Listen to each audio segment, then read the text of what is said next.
and bonjour. I always start the podcast by saying bonjour, but this time it's actually even more warranted because I'm here in beautiful Paris for a few days. Welcome to LARVOL and Friends, our weekly meeting to talk about various topics with friends of LARVOL. LARVOL is a SaaS company. We sell software as a service and especially data centric software in healthcare to pharmaceutical companies, to medical affairs departments, to competitive intelligence department, also to clinical and marketing departments. Today, we have we're going to have a conversation with someone who joined our company recently and who is based in Europe, in Greece. Kimon Lunis is here with us. Kimon, welcome to the podcast. Hello, Bruno. Thank you. How are you? I'm doing well. Let me start by saying something about Kimon. I got the chance to meet him at a couple of conferences, and before that, of course, on the phone. And Kimon has a particular skill, and actually, it's very appropriate for podcast. His voice is extremely friendly and engaging, which actually reflect also his personality. So I love having you on the podcast today, and hearing your voice just puts me in a good mood. I have to say, I'm not saying that to be nice to you. I cannot lie. So this is true. I really appreciate that, Bruno. I really appreciate it. It means a lot. So Kimon, as we start, and we're going to talk about your experience with us, and hopefully leave a few memorable vignettes for our listeners. Give us a quick background on yourself first, please. So, as you said, I'm based in Greece. I'm originally from. I grew up here, but I spent quite a large portion of my life in the UK. I moved over there to study. And once I graduated, I started working in the healthcare industry. I've worked predominantly in commercial teams, which dealt with all sorts of healthcare areas, from private to the national healthcare system of the UK, to even international exports. After quite a long period of time in the UK, I decided I wanted to come back, and I wanted to try and work a bit more remotely. So I started looking, and then Larval came up, and here we are today. Well, thank you for that quick intro. I think that the first question I have for you in terms of your career, something that might interest some of our listeners. How did you pick a career in sales, and also how did you pick the industry, healthcare? Good question. So I'll I'll start over with the second part of the question. So why did I choose healthcare? I think it was during uni. I was asked to do an assignment, and it was related to, I think it was marketing. And we were given the choice of choosing whatever sort of company we wanted to test out. And for some weird reason, I wanted to do something related to healthcare. So I chose GSK. And I started working on that specific assignment. And the more I worked on it, I remember the more I started getting hooked on the idea of that's an amazing part of that's an amazing industry to work in. You combine quite a lot of your skills from the business side of things, but then you're also exposed to the ability of changing people's lives, and that piqued my interest. So the second I came out of university, the first industry I applied to was this. I wanted to join the industry that I felt was making such a big difference. So that's the second part of the question. Now, the first part, in terms of why I chose sales, I think it was based on the fact that I it was the area that I felt the most comfortable. I always loved spending time with people, and it came to me naturally. It wasn't something that I felt that I had to work extremely hard on it. I felt like spending time with people, I was at my best. And then being slightly competitive, being slightly inclined to be given targets and to follow through those targets, it made absolute sense to me that this would be the place to be. And I'm extremely happy with my choices. I don't think I would go back and change anything in what I've done so far. I'm very happy with my decision. Uh, would you advise someone early in their career to follow your footstep in sales?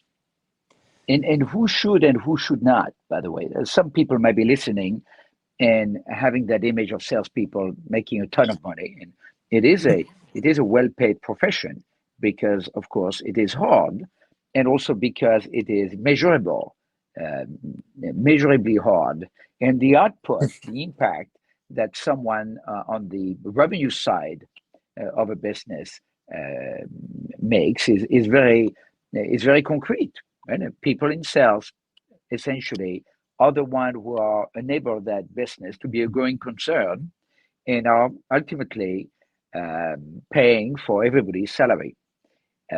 On the other hand, it is a hard job and it requires a very particular set of skills. So who should and who shouldn't get in on the revenue side of business, and what can you do later on in your career if the first part of your career is in sales? So that's a very good question. I had thought of this in the past. I had my mindset on the fact that you cannot be in sales if you're not outgoing. You cannot be in sales if you're not an extremely dedicated people's person.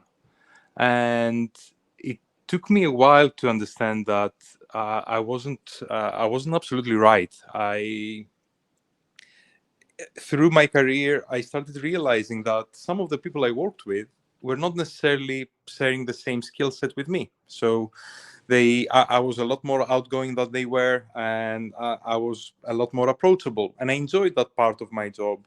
Whereas I could see there was a distinct difference between me and them, and they were not that type of person. They were a bit more introvert, let's call them. But through experience and through the fact that I saw those people succeeding and being amazingly successful in what they did, I realized that it's not a single skill set that will lead you to be successful in sales. Some people might be as outgoing as I am, but that is needed. Some people might be a bit more introvert, but they are go-getters and they will repeat the process and they will try and try again until they succeed.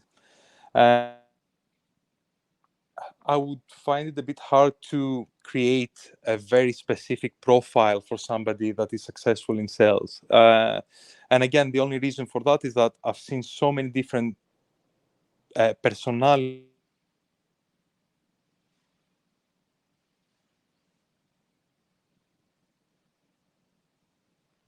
And we might have a little bit of a audio problem, or perhaps it's only on my side here. So if Shahir Sheikh can hear me, he can maybe give me a cue whether I'm live and people can hear me. I cannot hear Kimon anymore. We are live. I'm Oh, we supposing are. that Okay. one is maybe facing a technical glitch, but I really like what he has been like talking about, and the way that he has been telling that, um, the way the dedication that is actually required to carry out tasks related to sales and business development. So And what I really like about what Kimon just said is that um, he goes beyond the standard introvert and extrovert, which I think is such a simplification of people personality. I would say people are not binary in terms of their way of communicating to people around them. There's so much complexity, so many ways of being successful and creating long-term relationship in business that uh, that it's a very binarist, I would say, to invent a new word, maybe not, to say introvert and extrovert. and it's a spectrum and multidimensional type of personality. In the same way as an entrepreneur, people with very different personality can have similar successes as entrepreneurs. I would argue it's essentially the same or close to be the same in sales. Well, you do need to like people. I think you need to enjoy interacting with people to be in sales. That's true. But how you like to interact with them could be very different from one person to the other. And there's some cultural difference, there's some personality difference. So if people are listening to us and are wondering, it serves for me, um, I would say, even if people think you're a little shy, sales might absolutely be for you if you care very, very deeply about two things about business, about success. You need to be driven and ambitious for yourself and for your organization. That's number one. And you need to like people. And again, it doesn't matter how, I would argue, extrovert you are. You need to have some level of going toward people in order to connect. But there are multiple variations on that. So That I is very when true. you said Kimon resonated with me very much. And specifically, I mean, you need to understand the problem that people are facing, and make them understand that you're there to resolve their situation, or you're there to give a solution. That is also a big aspect that I feel. And while I was, well, Bruno, you and was adding comments to what Kimon just said. Kimon is back. Can you hear us fine, Kimon? Yes. Sorry for that. I don't know what happened. No problem. No worries, no worries. We can We carry were on. talking about the point you made about multiple types of salespeople. The same way there are multiple types of leadership, by the way, very different one for another. And the commonality is the drive to succeed as a person, as a professional, and as part of an organization, and also genuine interest in other people. I, I think that uh, if I'm thinking about your case, you have a voice and a style that makes you very likable naturally. By the way, there are some other salespeople who are not as easily likable as you, but they find a way, they play different games, so to speak, right? But they have a different way of engaging their prospect into trusting them because ultimately a sales take place when a human being trusts another human being, especially for young companies that don't have a brand. Now, I know the whole idea is that if you got buy a product from IBM, well, you trust the brand. You might think the salesperson is a jerk, but you trust the brand. But then you don't need a salesperson. You need someone who can take order. That's a very different game. So when I'm talking with you, Kimon, and let's say you try to sell me something, I need to know from your voice or from your face, both ideally. That number one, I like you. I like interacting with you. I learn something from the interaction, and I sense that you care not only about me as a person, not just as a customer, but about my success, and that you're going to be there for me. Right? If I buy something from you, you're going to be there for me. Right? You're not going to pass a button right away to a customer success person. You're going to be in the call. You're going to be there. I can call you, and I trust you. If you can send that message genuinely, I don't think you can fake it. By the way, you have to feel it that way. Then you have something very powerful as a business skill, maybe even a little bit of a superpower. Um, it makes, I think, judging by my own experiences, it makes all the difference in the world. And I'm not talking only from the side of somebody that is selling something, but also from the side that I've been a buyer in many occasions in my life. And I think the point that you just made, the fact that you're going to be there for your customer, makes all the difference in the world. And it makes not only a difference in what you're offering as a person, but also into making sure that you distinguish yourself and your product from becoming a simple commodity. This is something that building relationships is the most, I think, important part of becoming successful in sales. Because if we're not talking about a simple commodity and you want people to work with you in the long run, they must trust you. They must feel that whenever there is a problem, you will do your utmost to solve it. And there might be cases that you cannot solve it, but they can at least rely on the fact that you will do your best at any time to help them out. And yeah. yeah. In a way, there are two contracts that takes place. There is the purchase order and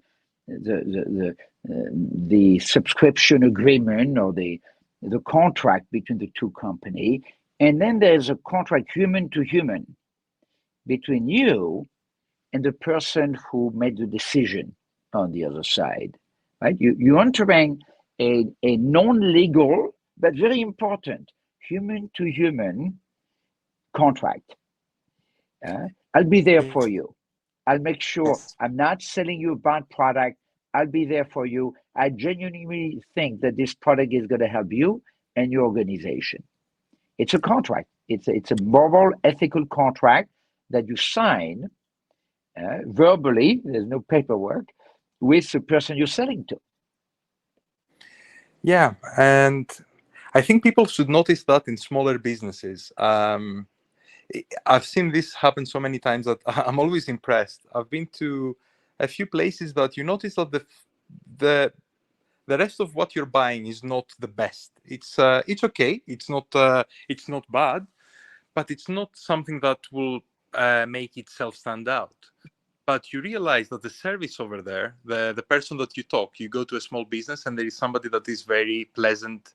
They will always go out of their way to make your day a bit better. And then you realize that this business is not only relying on commodities that they're selling, but they're relying on those relationships, on the fact that that person now knows you by name and will know a bit more about you as a human being.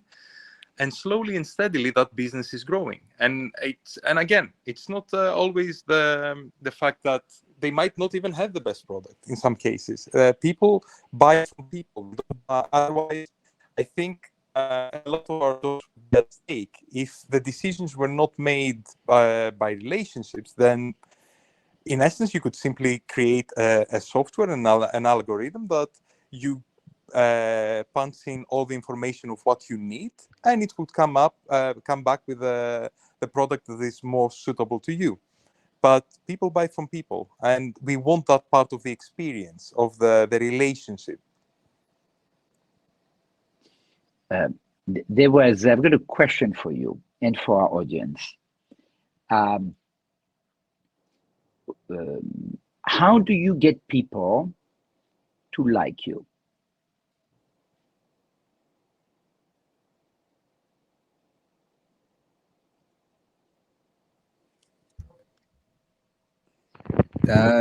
That isn't really that tough of a question, considering that it's being asked to Kimon. I'm sure that the way he carries himself is like enough for people to like him. Okay, with your story. I've missed the question. I missed the question part. Can I ask you? And I'm asking that not necessarily for you, but in general. Is there a technique, an approach, a principle that people listening could use to get people to like them? I've got one answer to it, but first I would like to hear your answer, especially if it's different than mine. What advice would you give to our audience if their objective is, I want people to like me? I think you should like them first, and that comes. You got it. That was my yeah. answer too. It's fascinating.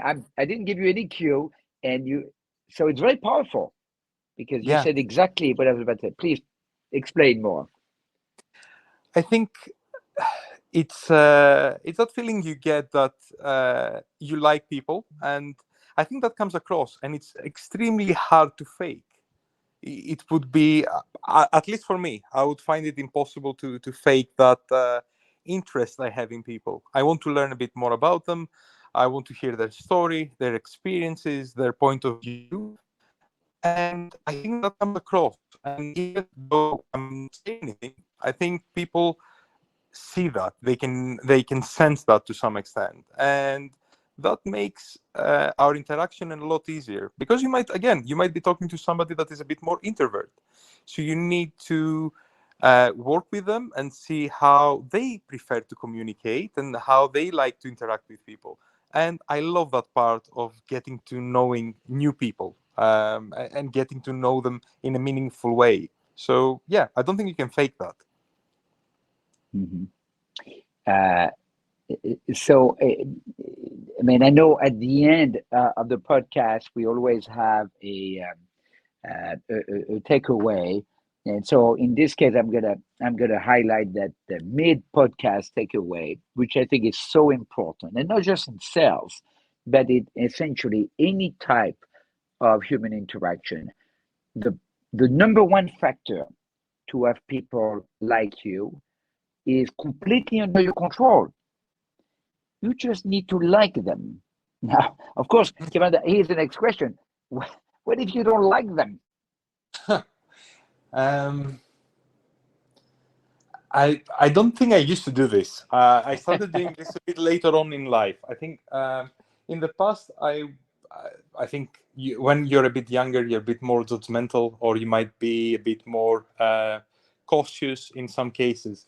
Now I'm a lot more curious, and I've noticed that even with people that we might not see eye to eye in every subject, or in what we feel is important in life, or a lot of areas, there is always something. I'm trying to think of people I've met in real life that I found nothing interesting about them. And even if it's strange, and if it's completely out of what you think is normal or reasonable or ethically in your standards, it's still interesting. It's still, you still want to, like, I still try to figure out their thought process. Why do they think like that? Why do they behave like that? And try to understand them a bit better. I don't think I used to do this in the past, and I find myself doing it a lot more lately. Uh, I want to know more. Yeah, why are we uh, behaving the way we do? and I see a lot of comments from Pooja and other people on the stream as we talk. And let me rephrase what you say. Some people, it would be a stretch to say that we like them, but at least we could be genuinely curious about them, which is, I guess, a form of liking, but not maybe the highest form. And even if you're genuinely interested in someone to understand the difference, it's already a win.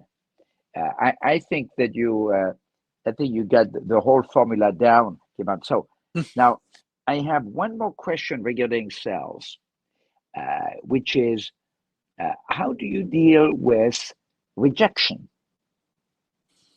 That's a great question.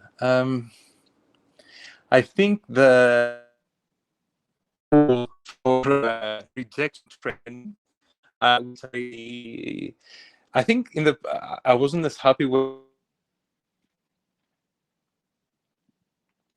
And the line might be breaking a little bit. So as we waited you to come back, for Kimon.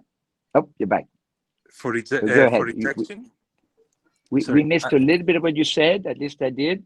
So Okay. please start again your point about how do you deal with rejection? How would you advise listeners to deal with rejection, whether they're salespeople or not, by the way, because we all face rejections. So I learned how to deal with rejection from doing door-to-door sales, and I don't know if you've seen anything similar to that, but you go from door to door and you try to sell something. That could be from insurance to I did what are they called? Insulation, home insulation in the UK, and I had to go from door to door, introduce myself to people, be pleasant, and let me into their homes, which is an even bigger ask. It's not only that Yes. we're interacting, I'm asking them to go into their house. And this is an unannounced, uninvited call. And the first thing that I understood was that it was a numbers game.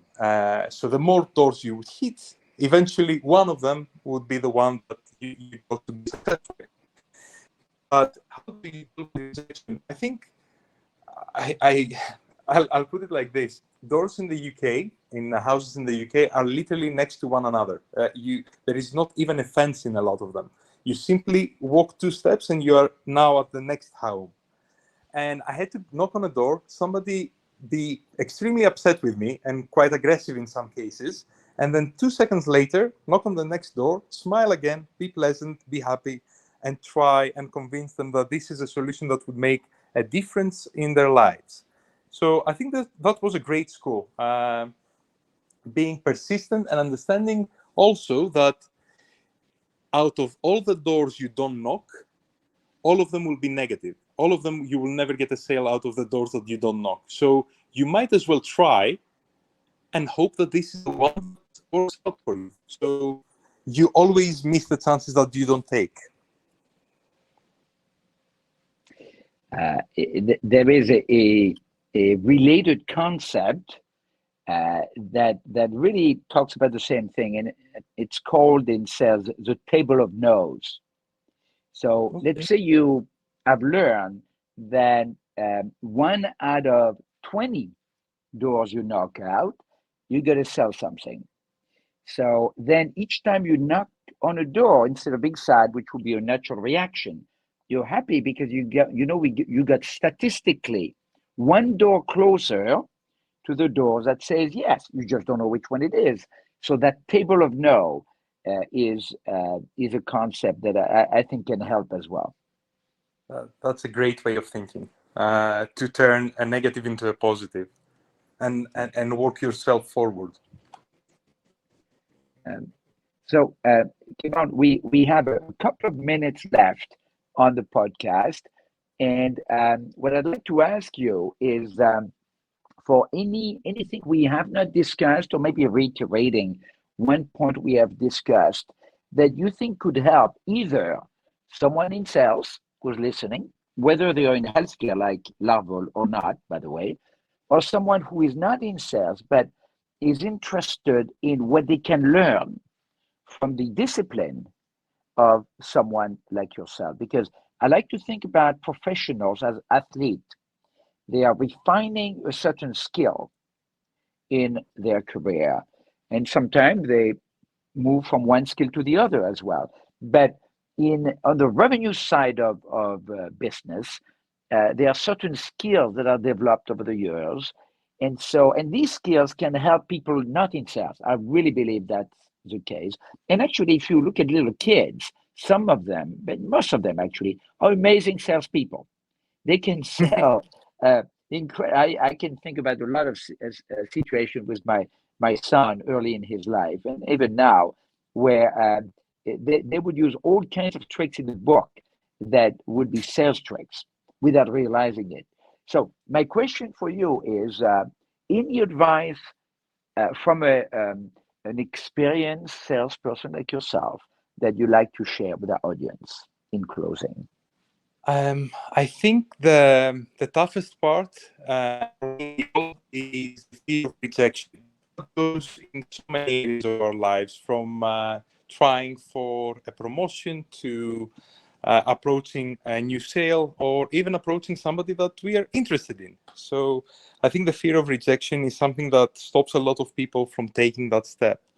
And I've realized that there are moments in life that we all feel that, and you feel that that tightness in your stomach before you approach a new prospect, or you approach somebody that you're interested in. And I've realized that whenever I felt that, it only lasted a second. The second I started talking, the whole thing went away. I completely forgot about it, and now I can move on and be happy and enjoy what I'm doing. So yeah, I think my main point would be get out of that fear mindset, and your stomach will relax, and then everything will come naturally. I think that would be my point on that. Kimon, thank you very, very much. And just hearing your voice gets me to relax naturally. So to the audience, thank you for joining us today for LARVOL and Friends. And I look forward, together with our executive producer Shahir Sheikh, with the voice that comes from outside from time to time here, in the podcast. I'm looking forward to seeing you next week. Thank you, Bruno. Thank you. Thank you, Kimon.